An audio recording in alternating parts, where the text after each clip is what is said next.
வந்திருக்க press channel YouTube நண்பர்கள் எல்லாருக்கும் வணக்கம். கட்சிக்காரங்க எல்லாருக்கும் வணக்கம். இந்த படம் வந்து எனக்கு ரொம்ப ஸ்பெஷலான படம். எனக்கு வந்து ரொம்ப க்ளோஸான படம். ஏன்னா அப்பா இருக்கும் போது அப்பா கதை கேட்டு ஓகே பண்ண படம் இது. அதே மாதிரி அப்பாவோட பிறந்த நாள் அன்னைக்கு இந்த படத்தோட ஃபர்ஸ்ட் கிளிம்ஸ் ரிலீஸ் பண்ணுறோம். அப்பா இருக்கும் போதே நீங்கள் ட்ரெய்லரில் பார்த்த அந்த 2 ஃபைட் சீக்வன்ஸையும் அப்பா ஃபுல்லாக பார்த்துருக்காரு. அப்பா நல்லா வந்திருக்குன்னு அவர் வாயால் சொன்னார். அதனால் எனக்கு இது ரொம்ப க்ளோஸ் டு மை ஹார்ட். அதே மாதிரி அன்பு பிரதர் வந்து எனக்கு டே 1 என்ன கதை சொல்லி இது இப்படி தான் பிரதர் வரும், இது இந்த மாதிரி தான் அவுட்புட் என்ன வரும்னு சொன்னாரோ அதை அப்படியே எக்ஸாக்டாக கொடுத்துருக்காரு. So thank you brother. Cameraman sir ரொம்ப அருமையான ஒர்க் பண்ணியிருக்காரு. எனக்கு இந்த செட்டில் வந்து ஒரு ஒரு ஒரு பயமோ இல்லை நான் பண்ணுறது சரியோ தப்போ இல்லை யாரோ ஏதோ தப்பாக பேசிடுவாங்களோன்னு எனக்கு எந்த ஒரு கில்ட் ஃபீலோ ஒரு தப்பான ஃபீலோ கேமராமேன் சைடாக இருக்கட்டும் இல்லை டைரக்ஷன் சைடாக இருக்கட்டும் எங்கேயுமே எனக்கு கொடுக்கல. ரொம்ப கம்ஃபர்டபுளாக என்னை வச்சு அவ்வளோ அருமையாக என்கிட்ட இருந்து வேலை வாங்கியிருக்காங்க. யானை என்னோட படத்தில் என்னோட நண்பன் மணியன். நானும் அதுவும் வந்து நீங்கள் எல்லோரும் நினச்சிருக்கலாம் இந்த மாதிரி யானை கூட ஒரு 20 நாள் 30 நாள் ப்ராக்டிஸ் எடுத்து இது பண்ணலான்ட்டு. ஆனால் என் டைரக்டர் சார் அதெல்லாம் உடலை. ஃபர்ஸ்ட் டே பூஜை நடந்து முடிஞ்ச 2வது நாள் பிரதர் இன்னைக்கு உங்களுக்கு ஃபைட் சீன்னாரு. நானும் சரி ஓகே ஃபைட்டு தானேன்ட்டு போய் பார்த்தா 5 யானையை நிற்க வச்சிருக்காரு. நான் கூட ஏதோ விளையாட்டுக்கு சொன்னார், இல்லை பிரதர் நீங்கள் யானை கீழே வரணும் வந்து ஒருத்தர் அடிக்கணும்னு. சரி பிரதர் சும்மா விளையாட்டுக்கு தானே ஏதோ சரின்னு விட்டேன். பார்த்தா நிஜமாலே ஃப்ரேம் அதுக்கு தான் வச்சுட்டு இருந்தாங்க. ஸோ அங்கே நான் யானைக்கிட்ட நான் பழக ஆரம்பித்தேன். அதுதான் எனக்கு டே 1. அப்போ தான் நானும் ஃபஸ்ட் டைம் யானையை பார்க்குறேன். அங்கே தான் பழக ஆரம்பித்தேன். அப்போ எனக்கு அப்பா சொன்னது ஒன்று ரொம்ப நல்ல ஞாபகம் வந்துச்சு. அப்பா கள்ளழகரில் யானை கூட இருக்கும்போது அவர் தான் டெய்லி சாப்பாடு ஊட்டி விடுவார். அப்பா அது கூட ஃபுட்பால் விளையாடுவாருன்னு சொன்னார். சரி நம்மளும் பண்ணி பார்ப்போன்ட்டு அதுக்கு ஸ்வீட்டு பழம் டெய்லி அதுக்கு சாப்பாடு ஊட்டி விட ஆரம்பித்தேன். அப்போ சொல்லுவார் என்கிட்ட, இந்த மாதிரி யானை வந்து ரொம்ப பாசமானது, நீ அதை விட்டு உன்கிட்ட ஒன்ஸ் அட்டாச் ஆயிருச்சுன்னா அதை நீ விட்டு பிரிஞ்சா ரொம்ப கஷ்டப்படும் அது அப்படின்னாரு. நான் அது அப்போ எனக்கு தெரியாது.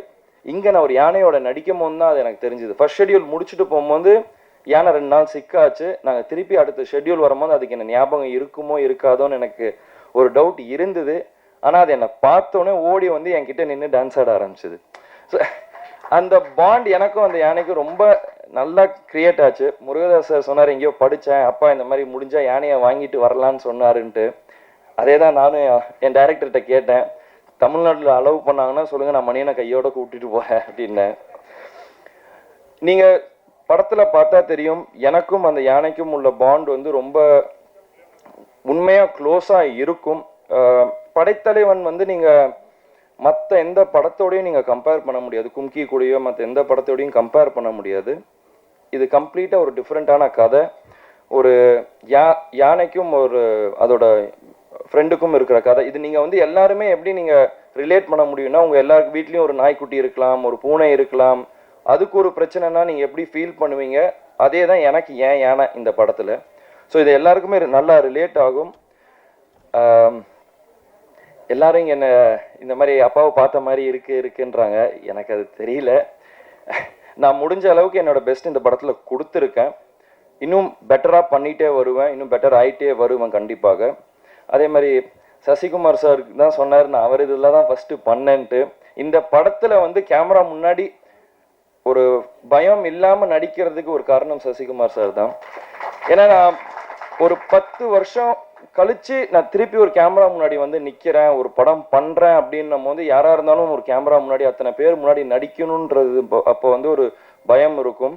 அது எனக்கு கம்ப்ளீட்டாக எதுவுமே இல்லாமல் அன்றைக்கி ஒரு 4 நாள் ஷூட் எடுத்தார். அவர் கொடுத்த கான்ஃபிடென்ட்னால தான் எனக்கு இந்த படம் நல்லா ஃப்ரீயாக பண்ண முடிஞ்சுது. அதனால தான் எனக்கு பொன்ராம் சாரோட படமும் ஒரு இது இல்லாமல் பண்ண முடிஞ்சுது. அதே மாதிரி பொன்ராம் சாரோட படத்துலையும் நான் இப்போ ஒர்க் பண்ணிட்டு இருக்கிறது வந்து அவரையும் என்னை ரொம்ப நல்லா கம்ஃபர்டபுளாக வச்சுக்கிட்டாரு. இப்போ நான் எப்படி இவரை பிரதர்ன்றோன்னா நான் அவரை சாருன்னுவேன்.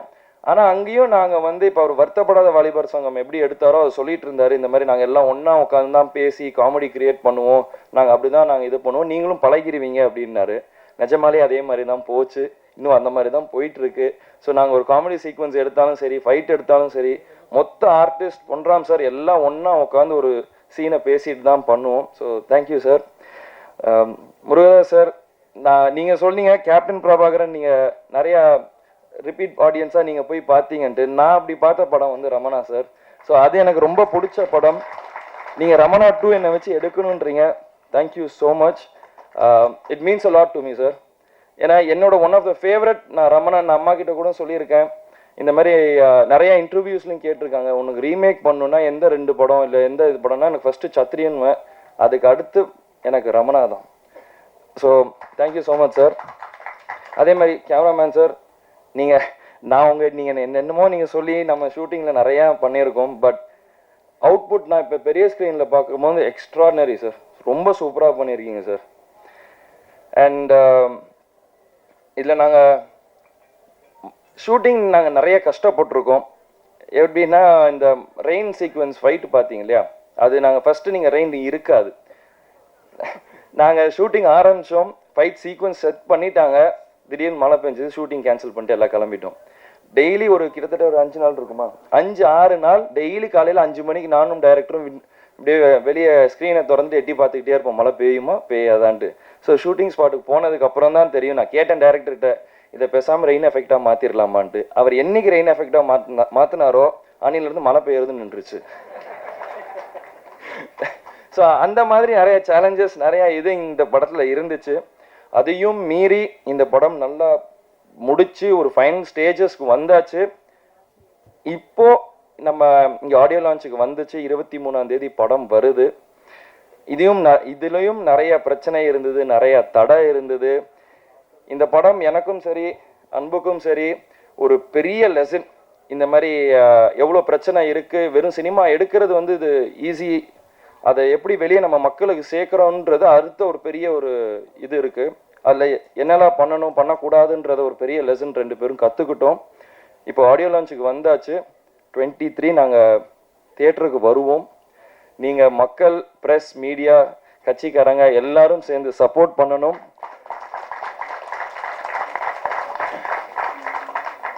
நான் முடிஞ்ச அளவுக்கு நான் பண்ணியிருக்கேன். மீண்டும் நான் இன்னும் பெட்டராக வாங்கிட்டே வருவேன்.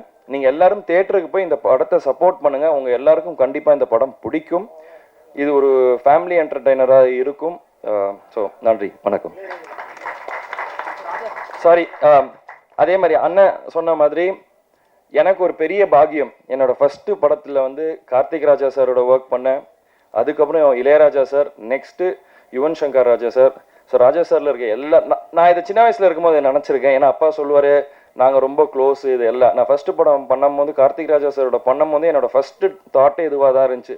என்னைக்காச்சும் ஒரு நாள் இளையராஜா சார் கூட ஒர்க் பண்ண முடியுமா, இல்லாட்டி யுவன் சங்கர் ராஜா சார் கூட ஒர்க் பண்ண முடியுமான்னு தான் நான் நினச்சேன்.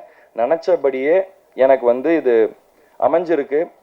அப்பாவோட ஆசீர்வாதத்தினால தான் நடந்துச்சுன்னு நான் நினைக்கிறேன். அதே மாதிரி இளையராஜா சார் ரொம்ப ஸ்வீட். நான் எத்தனை வாட்டி நாங்கள் அங்கே போய் நாங்கள் சாங்ஸ் நாங்கள் பார்த்தாலும், ரீரெக்கார்டிங் ஆடியோ உட்காந்தாலும் அவர் அன்புக்கு ஏற்ற மாதிரி அவர் அதுக்கு ஏற்ற மாதிரி கரெக்டாக கொடுத்தாரு. நானும் இது வரைக்கும் 2-3 வாட்டி பார்த்துருக்கேன், பேசியிருக்கேன். படத்துக்கு நானும் இன்னும் படத்தை பார்க்கல, இனிமேல் தான் படத்தை பார்க்கணும். ஸோ மியூசிக்ஸ் 2மே அற்புதமாக வந்திருக்கு. So thank you so much sir, and thank you.